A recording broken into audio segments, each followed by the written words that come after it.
Victoria has recorded 30 additional COVID cases, a double-digit increase for the 10th day in a row. In a disturbing new development, we've learned 30% of returned travellers and some residents in hotspot suburbs are refusing to be tested. Lana Murphy begins our coverage.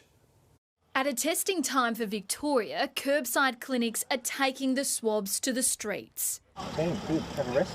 And directly to the front door. Did you want to get tested today? Yeah, why not? Ambulances have turned into pop-up testing centres, roaming Keilor Downs and Broadmeadows, in Victoria's most drastic attempt to slow the virus, where it's spreading fastest. It needs to be done, yes. I probably wouldn't go out to do it.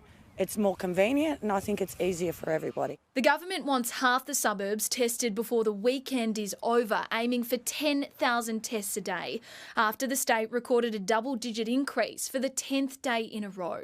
There are 30 new cases today, 7 are from known outbreaks, 5 from hotel quarantine, 5 from routine testing, and 13 are still under investigation. It's compulsory to get tested to go back to school. Obviously, the number of positive cases is not a good sign, but on the other side, more people getting tested is a good sign. But not everyone is on board. I didn't know anyone infected.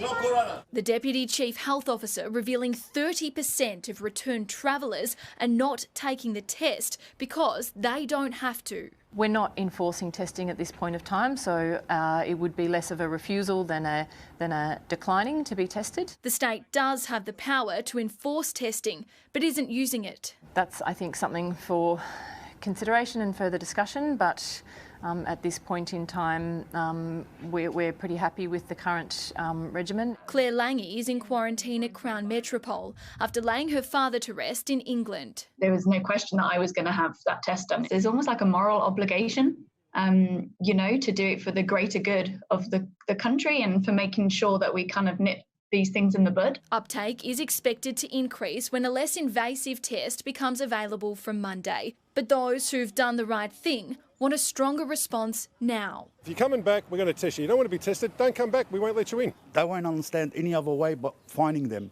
and take money out of their pockets.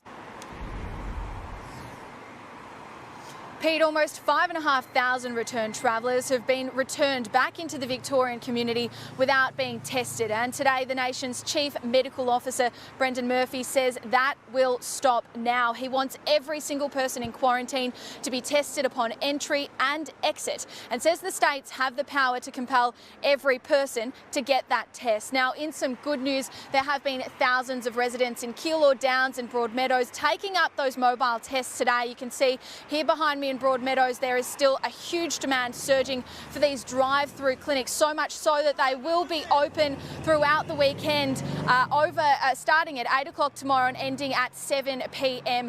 The ambulances will also be roaming, but they'll extend their area to Pakenham and Hallam, as well as Sunshine and the 8 other hotspots. As we know, Pete, the plan is 100,000 tests in the next 10 days. Lana Murphy, thank you, Lana. Despite initial confusion, the first of almost 200 Defence Force medical staff will be put to work this weekend. They'll help tackle the enormous task of suppressing the worsening clusters. Karianne Greenbank reports. A McDonald's restaurant, a youth mental health facility and 2 early learning centres are among the sites of Victoria's latest confirmed COVID-19 cases. The Mill Park McDonald's locked down for a deep clean after a worker who's a student at St Monica's tested positive. McDonald's have done deep cleaning, have done a full review and have undertaken contact tracing. It's one of 3 new cases linked to the Wollert outbreak, which started with a social gathering and has now infected 8 people. 3 other infections have been added to the North Melbourne family outbreak. Its total number now stands at 15.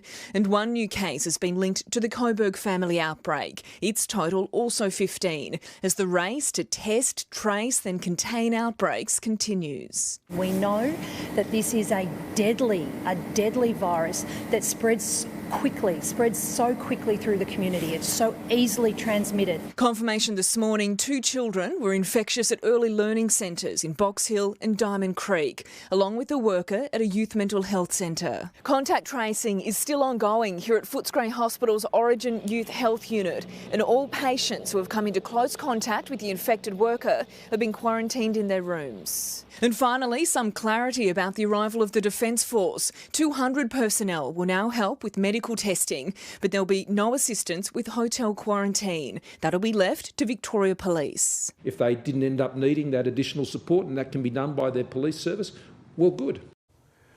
Now, Curry Ann's at the airport. Kari, the first Defence Force personnel have just landed. Well, that's right, Pete. Just a few moments ago, a C-17 landed here at Tullamarine with 50 troops on board. Another 15 personnel are arriving on commercial flights tonight. The team is made up of Army, Air Force and Navy personnel, in particular medical staff from New South Wales and Queensland.